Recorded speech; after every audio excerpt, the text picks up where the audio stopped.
Hello, I'm Kambra Potter for TME, and I'm here live on the red carpet at the San Diego Film Festival. I'm here with the director and producers of The Eyes of Thailand, which will be premiering in just a few minutes. The countdown has begun. What are your thoughts? What are your feelings right now as the final moments before the screening begins? Well, we're definitely very excited to be here at San Diego. We had our world premiere at Newport Beach, but this is our San Diego premiere. And it's really wonderful when you've worked 5 years on a film and you finally get it out there into the world so the audience can start reacting to it, responding, and really take the message home and do something about it. Definitely. Do you have any thoughts or feelings right now? So this is actually the second premiere then? The worldwide one has taken place? Well, actually, this is we've been out for 4 months now. We've won 8 awards. We're also an ACE Film Grant winner from the Humane Society of the United States. We're very excited. We have Ashley Judd narrating our film. We're just feeling very happy about the positive reaction we're having about this film and the awareness we're bringing for the Landmine and the Elephant Hospital and all these type of things. We have multiple call to actions, but we're just excited to be here because this is such a friendly festival. I played here a couple years ago with another film, and they're just so nice and friendly here. So. Well, welcome. We're glad to have you here.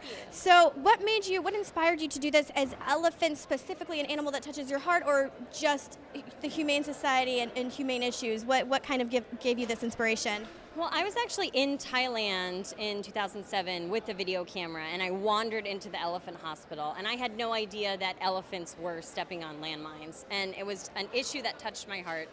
And so I just stayed in touch with the founder, survivors-Motala, and I went back 2 years later to film the fateful moment where the elephants were going to try out their prosthetics for the first time.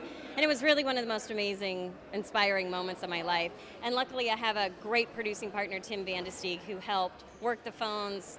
He's a marketing maniac. He helped us get Ashley Judd as the narrator of the film, and we've really just taken the film to a whole new level. So hopefully it combines the animal awareness issue and the landmine awareness issue into one really inspiring film that connects with San Diego audiences. One thing I want to say also is what we're doing right now is we're creating a lot of presence online. So if people are out there and want to check our Facebook page or our Twitter page, we're at eyesofthailand.com, also Facebook and Twitter with Eyes of Thailand at the end.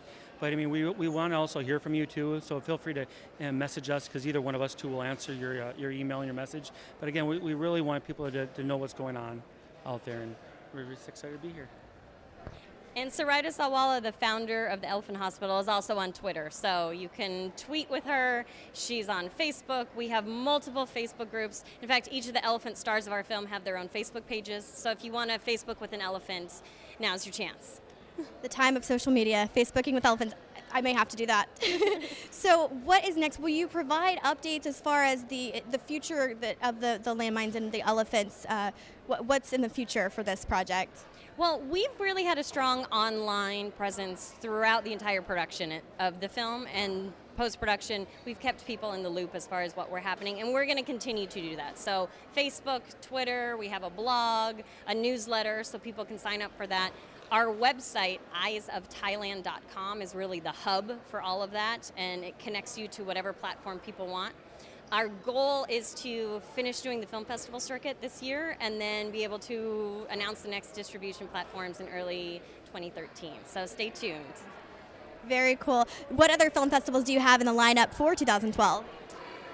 We're actually having our international premieres, so we're going to Canada, the UK, we're going to have our Asian premiere in Thailand this fall. We've also been invited to screen the film in Geneva for the international campaign to ban landmines. And Tim is going to Twin Cities and Austin. In Naples we're talking about, in Miami. So we have a lot of places we're going to go through. So there's always a place where you can watch the film and see the film and just be a part of the project. Great. It sounds like you're really creating a worldwide presence and awareness, which I think is phenomenal.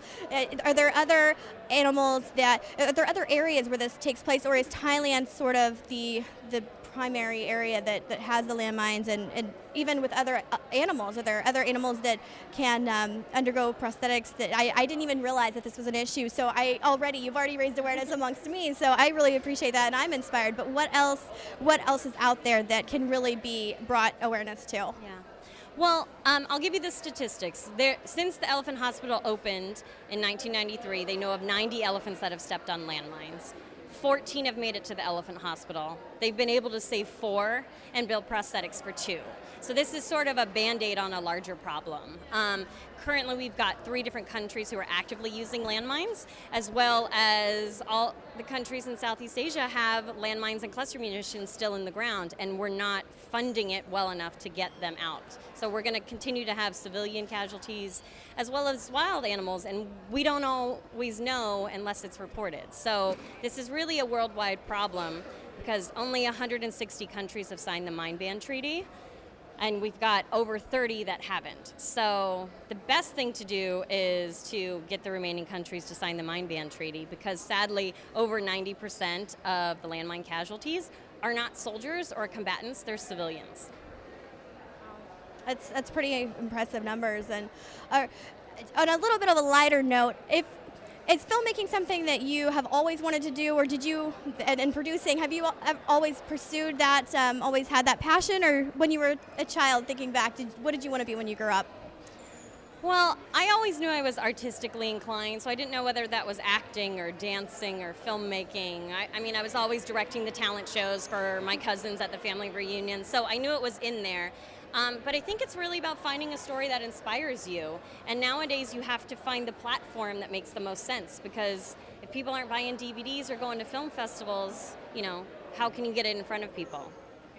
For me, yeah, I always knew I wanted to be a filmmaker, with that or a pro football player. So we had to go film. We had to go be a filmmaker. And you know, ever since I saw Rocky or Close Encounters when I was a kid, I'm like, I knew I wanted to tell stories. For me, I love when stories where people get beaten down and it feels like the walls caving on them, but they fight their way back. Or it shows compassion, and that's why it attracted me to this story. And you know, one of my little scenes I always say is be powerful, be unstoppable.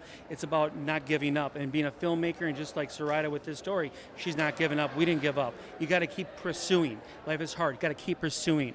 So that's part of my message as a filmmaker. And I think that the stories that really inspire me are about survivorship. You know, it's the moment when you could give up, as Tim said, but you're at the bottom of the canyon and you look up at the high wall and you go, nope, I'm going to climb out. And I'm going to look back from the other side and go, yeah, I did that. If you can't climb over it, break it down. That's a good one. Well, I thank you both of you so much, and I wish you all the success in the world with this project. I think it sounds like a phenomenal, raising awareness about this very important cause. So thank you for your time. I really appreciate you both giving this pleasure to interview you. Trunks up, San Diego, trunks up. I like it. Very cool. Well, I'm Kambra Potter. That's my entertainment. What's yours?